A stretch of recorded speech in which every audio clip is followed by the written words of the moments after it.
Yang pertama adalah melakukan kerjasama dengan tim sekerja pada budidaya tanaman. Ini sebetulnya tidak ditanya. Ini kan soalnya, lihat. Soalnya sini apa? Satu, melakukan komunikasi. Kalau melakukan itu nulis atau ngomong? Ngobrol, Pak. Melakukan atau menulis? Melakukan kan? Lakukan. Nah, nanti lihat untuk detailnya kamu lihat di sini. Organisasi kerja dan prosedur komunikasi yang berlaku di perusahaan dijelaskan. Berarti ini masuk ke nilai ujian tulis. Contoh, naon misalnya. Contohnya misalnya organisasi kerja. Kalau kalian bekerja, kamu masuk di level kerja apa? Kalau anak SMK itu biasanya di level operator. Kalau SMP ke bawah di level teknisi. Kalau misalnya S1 biasanya level manager. Nah, jadi itu mungkin ada muncul di soal ujian teorinya. Kita harus tahu. Ya, bisa muncul adalah atau prosedur komunikasi yang berlaku. Misalnya komunikasi dari atasan ke bawahan itu isinya apa? Isinya adalah instruksi. Kedua, perintah. Ya kan? Kalau dari bawahan ke atasan apa? Permohonan. Meminta penjelasan. Ya, itu ditulis kalau dia ada di soal. Nah, ketika dipraktek, komunikasi sesama rekan kerja dilakukan secara intensif. Kita mah nggak nanya, nggak apa-apa, kita lihat aja. Misalnya si Ananda, siapa? Dinar misalnya, satu kelompok. Nah, ketika dia kerja itu dia saling ngomong tuh, tanpa cari-cari cingwe. Ketika kamu pinjam alat ke ini ngomong tuh, ke lab, ke bengkel, apa asal ambil aja atau ngomong lah ke petugas di situ? Ya, kalau ada ngomong berarti di situ nanti ada administrasinya. Kamu pinjam alat, namanya Ananda. Oh ada, berarti dia pernah kesini ngomong. Kan kita bisa lihat buktinya begitu. Tapi kalau dia nggak nulis, berarti dia nggak melakukan komunikasi. Ya kita bisa, tapi kita nggak nanya. Tapi kamu tidak melakukan, ketahuan nanti. Lihat buktinya.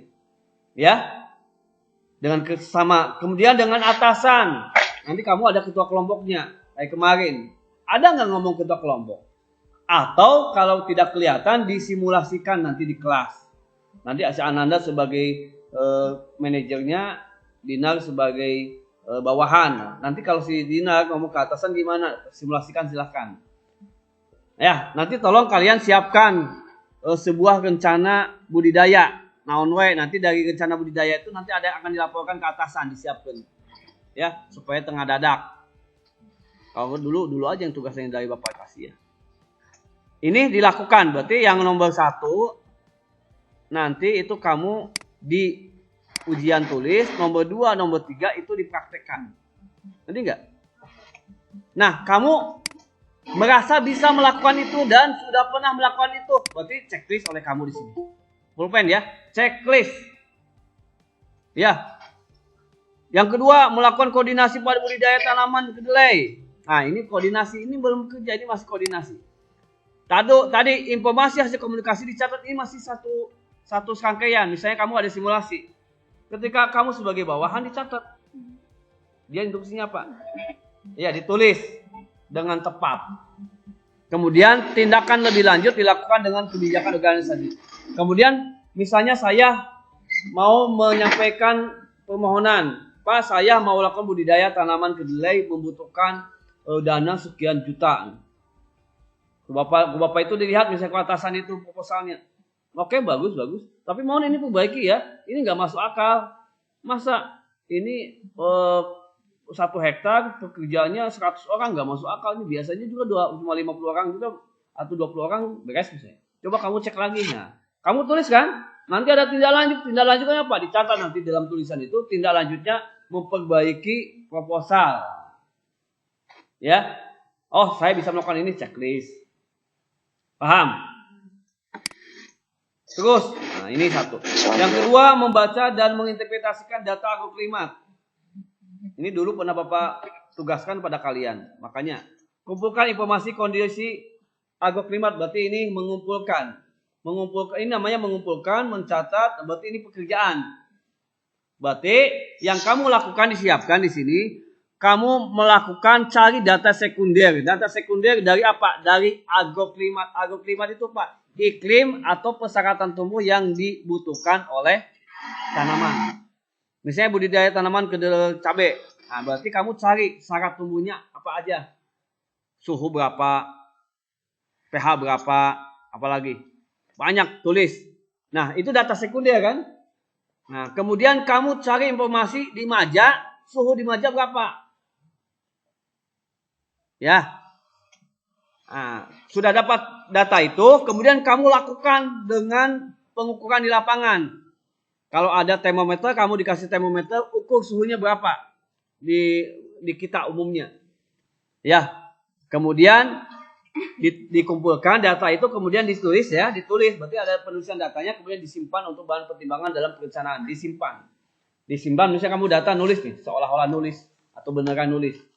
Data agroklimat tanaman cabai, suhu berapa, ya, kebutuhan tanah berapa, kemudian ya Pak, suhu berapa, kelembaban berapa, pH tanah berapa, terus kemudian disimpan, dikumpulkan. Ya. Kemudian yang lainnya membaca dan mengolah data. Data itu kemudian diolah. Nah, di sini kamu harus tahu bulan basah dan bulan kering. Tolong cari informasi apa bulan basah ada bulan kering. Ya. Bulan basah itu berarti bulan musim hujan di kita. Bulan kering musim kemarau. Kapan aja bulan basah di kita? Kapan aja bulan kering harus tahu. Ya. Kemudian berarti saya harus menanam pada bulan ini berapa ini? Bulan Maret misalnya kita melakukan penanaman, berarti itu bulan apa? Bulan basah misalnya. Kemudian tahu perubahan penyebaran suhu serta ketinggian tempat. Ini kamu dapat data dari internet bisa misalnya. Ya, data di Maja suhunya berapa ya. Kemudian setelah itu kamu dapat data kan syarat tumbuh. Kamu lihat data syarat tumbuh tanaman cabai, kamu bandingkan dengan data real di lapangan. Kemudian tentukan jenis tanamannya di ketiga. Nah, jenis tanaman apa yang akan diusahakan berdasarkan data tadi? Misalnya tanaman bawang putih cocok nggak di kita? Enggak. Bawang putih itu membutuhkan ketinggian di atas 1000 dpl ya. 1000 meter dpl, 1000 dpl dari permukaan laut. Ya, 1000 meter dari permukaan laut. Nah, kalau kita nanam cabai, cocok nggak? Nah, cocok kan? Berarti berdasarkan data yang diperoleh dari data sekunder dan data lapangan serta melihat kebutuhan syarat tumbuh dari tanaman cabai, maka tanaman yang akan direncanakan pada budidaya kali ini adalah tanaman cabai. Setelah itu buat perencanaan penanaman, kemudian perencanaan panen. Buat nanti kalian tabel. Di tabel nanti tulis misalnya perencanaan penyemaian kapan, pengolahan tanahnya kapan, pemeliharaan kapan, pemupukan, pengendalian hama sampai ke pemanenan. Makanya dari dulu saya ini kasih kamu buat di rumah. Jadi disiapkan ti imah. Masa udah pernah dicoba gitu. Alhamdulillah menang rezeki ya Allah. Wan mau Wan? Capek ngomong gue tadi masih yang cair. Iya. Aduh, yang Pak, yang Pak. Yang Pak, Pak macul oke. Oke. Macul, sana macul tuh anu macul duaan karunya bantuan dari itu. Bapak TPO 4 ge aya nu ieuin nu. Ya. Pas mah teu dongkapnya. Saha? Willy. Si Aris. Kenapa enggak ngasih tahu? Willy, Aris saya tuh SMS-in ke sekolah. Willy tadi. Ya. Willy aya Pak. Willy Rijal. Tolong kasih tahu. Aduh Pak, di Pak. Ini besok kan, TP4 kan? Besok udah hadir. Ya, besok TP4 hadir semuanya. Ya, ini paham ya. Jadi kamu baca di detail satu-satu langsung dikerjakan di rumah. Disiapkan timah. Di dia tuh habis ngomongin ieu, nanti tuh. Sok we ti ayeuna. Ya, tinggal kamu tulis di satu laporan lah, leba-leba kosong. Di print. Tulis tangan kasep, tulis tangan. Ya. Ya, tulis tangan. Pokoknya ngikuti urutan ini, tulis tangan. Ya. Enggak, ini bukan untuk ini. Kamu untuk latihan. Jadi untuk latihan, kamu coba di rumah dikerjakan. Ketika kamu udah pas sesuai praktek, langsung kamu tinggal udah ada di otak kan, tinggal pindah-pindah ke we. Ya, ini checklist. Terus kemudian mengolah data kondisi lahan. Nah, kondisi lahan dikumpulkan. Kalau tadi kan berdasarkan suhu ya, kan kondisi lahan. Apa kondisi lahan? Ini misalnya pengukuran lapangan, berarti kondisi lahan, luas lahan. Apalagi kondisi lahan. Dulu lahan, sejarah lahan sebelumnya ini apa? Harus tahu ya. Kemudian dicatat. Jadi harus selalu minimal punya kertas lah berapa lembar ya dicatat. Itu nanti kan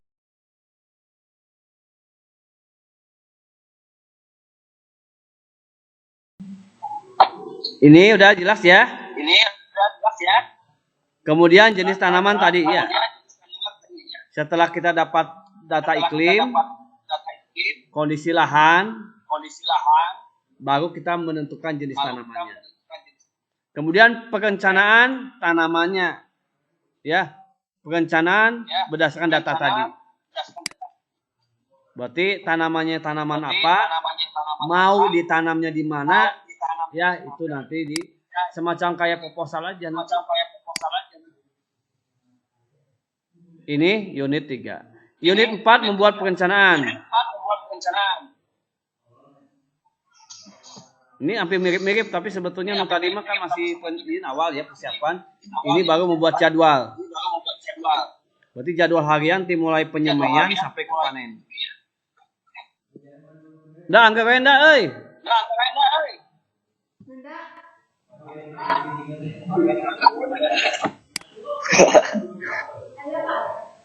Udah matikan lah. Anggapnya double euy. Nanti kalau ada yang mau buka lagi. Jadi ini lebih ke arah pembuatan jadwal.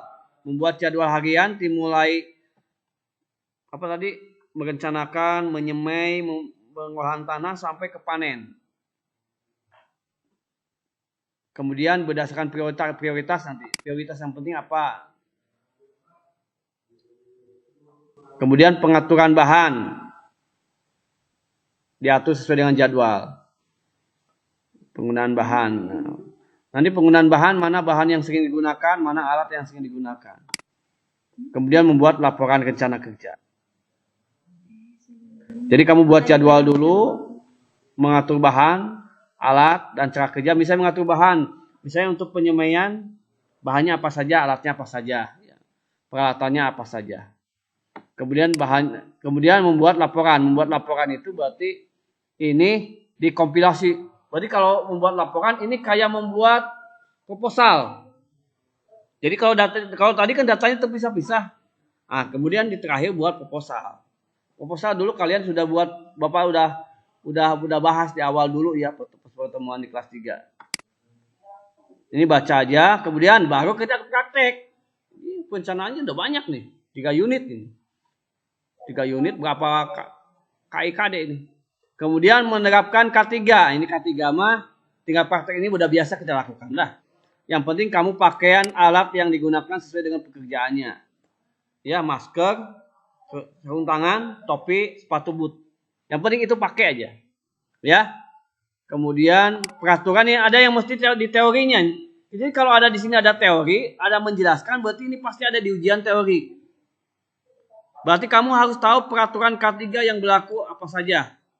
Ini baca-baca lagi pelajaran Dasbud kelas 1 dulu.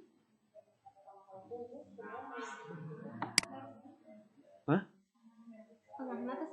Setengah naon? Hah? Sadaya. Salah satu aja. Tapi ini kemungkinan di soal teori. Di pilihan ganda. Ya, misalnya K3 itu apa? Misalnya setiap perusahaan yang mempekerjakan 100 orang itu wajib menerapkan K3 misalnya. Atau bisa jadi ke penggunaan alat. Ya, baca aja pembahasan K3. Insya Allah ada yang muncul nanti. Kemudian ini pelaksanaan. Nah, ini di lapangan. Penggunaan alat ini di lapangan. Dilihat aja, diamati. Alat yang mendukung nih diamati. Ya, alat yang mendukung pelaksanaan K3 apa? Alat yang mendukung apa pelaksanaan K3? Contoh misalnya adanya kotak P3K dengan obat-obatannya. Itu alat yang mendukung pelaksanaan K3. Ya. Kemudian kalian nanti ada disiapkan nanti misalnya hati-hati. Nah, itu berarti kelengkapan yang mendukung pelaksanaan K3. Jadi harus tahu itu. Ya. Kemudian melaporkan proses bagaimana pelaksanaan penyiapan lahan tersebut terkait dengan penerapan K3-nya. Misalnya data kebutuhan bahan dan peralatan yang digunakan dihimpun sesuai rencana, kemudian laporan penerapan telah disusun secara cermat dalam bentuk tertulisnya ini. Terkait dengan K3-nya, tapi ini ya, K3. Kemudian melaksanakan sanitasi.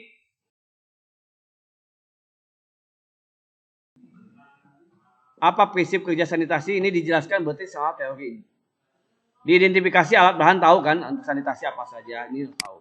Diperiksa. Ini mah samalah dengan kegiatan alat yang lainnya. Kemudian dilakukan. Sanitasi dilakukan sesuai prosedur. Misalnya apa? Micenan, untahna, micenan jukut. Harus ke tempat yang sudah diminta. Ini micen jukut disimpannya di lahan orang lain. Ini salah kan? Berarti nggak benar ini. Alat dan bahan yang sudah bersih setelah digunakan dikembalikan. Ini masuk ya. Alat yang sudah digunakan dikembalikan dalam kondisi bersih. Lihat ada. Kalau ada ketahuan alat yang tidak digunakan, yang sudah digunakan kelihatan, ini kalian ada nomornya. Nomornya siapa yang gunakan nomor ini akan ketahuan. Ya. Kemudian mencatat dan melaporkan hasil sanitasi. Bagaimana? Berarti ini buat laporan. Langkah-langkah dicatat. Berarti dari mulai tadi penyiapan lahan sampai pelaksanaan. Kemudian buat format checklist prosedur. Tadi nanti ada checklist misalnya siapkan alat bahan.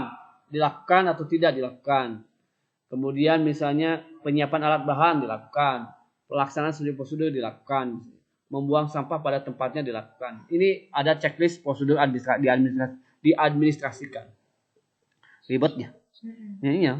Asesor lagi pusing. Nanti mah. Iya. Kemudian mengoperasikan dan merawat peralatan tangan. Sama ini. Cangkul, koret, sabit, semua alat-alat ini ada. Dideskripsikan. Berarti kalau dideskripsikan berarti fungsinya tahu. Alat ini fungsinya untuk apa? Harus tahu. Iya.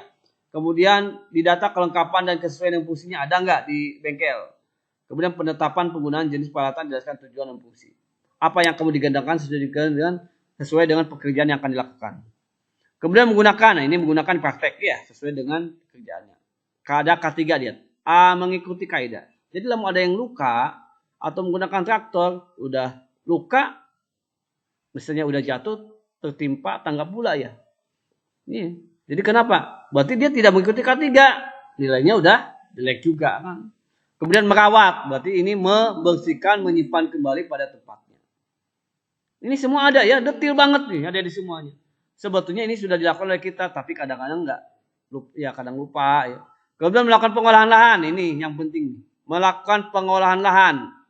Dimulai elemennya melakukan persiapan pengolahan lahan, persyaratan kondisi fisik lahan, ya, peralatan dan bahan. Terus ini baca aja nanti di rumah nih. Banyak. Kemudian penggunaan APD, melakukan pengolahan sedang prosedur. Ya. Langkah-langkah kerja ini semuanya mirip.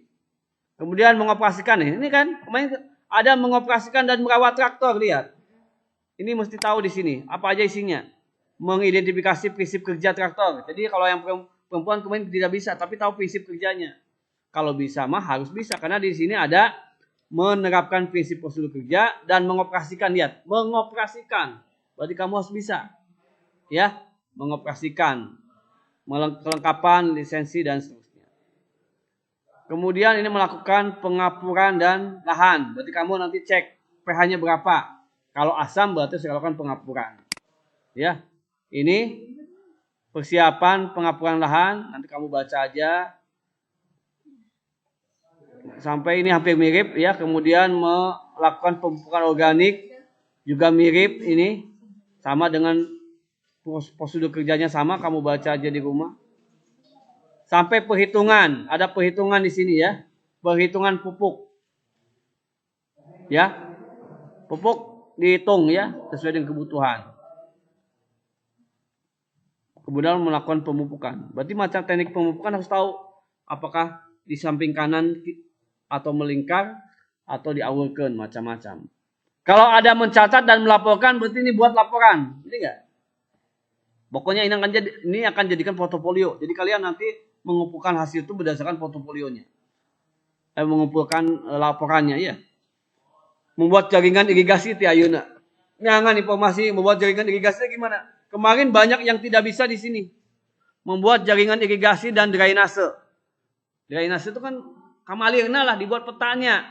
Jaringan irigasi berarti paralonna. Lamun ayeuna di atas ini, berarti kalau ayah saya menggunakan paralon gimana bagusnya yang efisien, efektif. Ya. Di ayeuna dibuat ya direncanakeun ya. Sampai kemudian penyiapan di sini melakukan pemulsaan. Nih, pemulsaan juga sama ini kegiatannya kamu baca sampai menyediakan prasarana pesemian. Menyiapkan bahan pesemian, menempatkan bahan-bahan pesemian dan menjaga kesehatan bahan-bahan pesemian, kemudian pengendalian OPT ya pada saat pemeliharaan dan terakhir menyiapkan peralatan pesemian. Misalnya peralatan pesemian apa saja itu banyak. Nah, ini ada di semuanya. Kamu di sini jangan sampai ada yang tidak di checklist. Jadi semuanya harus di checklist di K. Lamun di checklistnya di K, di BK, berarti kamu tidak akan dilanjutkan. Ya udah. Berarti kan kamu nggak lulus, kamu nggak kompeten. Ngapain kamu dites? Oh, kamu sendiri sudah bilang tidak kompeten. Ya, ngapain mesti ikut ujian? Jadi kamu di checklist. Beri tanda centang checklist pada K ini semuanya. Tapi dibaca heula. Saya bisa melakukan itu enggak? Kalau bisa ya checklist. Kalau tidak bisa ya belajar heula supaya bisa di checklist. Ini namanya uji mandiri. Kalau udah selesai di sini dilakukan ada di semuanya. Kemudian tulis nama di sini. Tanggal nanti tinggalkan aja tanggalnya nanti. Tanda tangan. Nama asesor belum tahu, jangan dulu ditulis karena nanti. Ini nanti kalau sudah jelas siapa asesornya. Jadi itu sekaligus dengan soal dan sedikit materi tambahan oleh Bapak mengenai bagaimana pengisian APL 1 dan APL 2. Ya. Nanti setelah selesai, nanti kamu ini diserahkan kepada asesor yang akan menguji kalian. Coba lagi. Namanya pra-assessment. Oh, muncul kasih itu kali.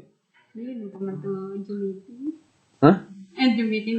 Namanya pra-assessment. Pra-assessment itu adalah pengecekan persyaratan dan pengecekan APL 1 dan APL 2 oleh masing-masing satu orang satu. Wawancara nanti. Kalau yang banyak gagal di situ kalau persyaratan tidak lengkap balik ke itu. Tong itu. Terus sukan deui. Sok ka dieu bereskeun heula persyaratannya. Iya. Makanya kamu kalau di sini ada yang sampai D akan ketahuan nanti di situ. Atau sertifikatnya bohong, sertifikat batu dipakai misalnya. Akan ketahuan di situ.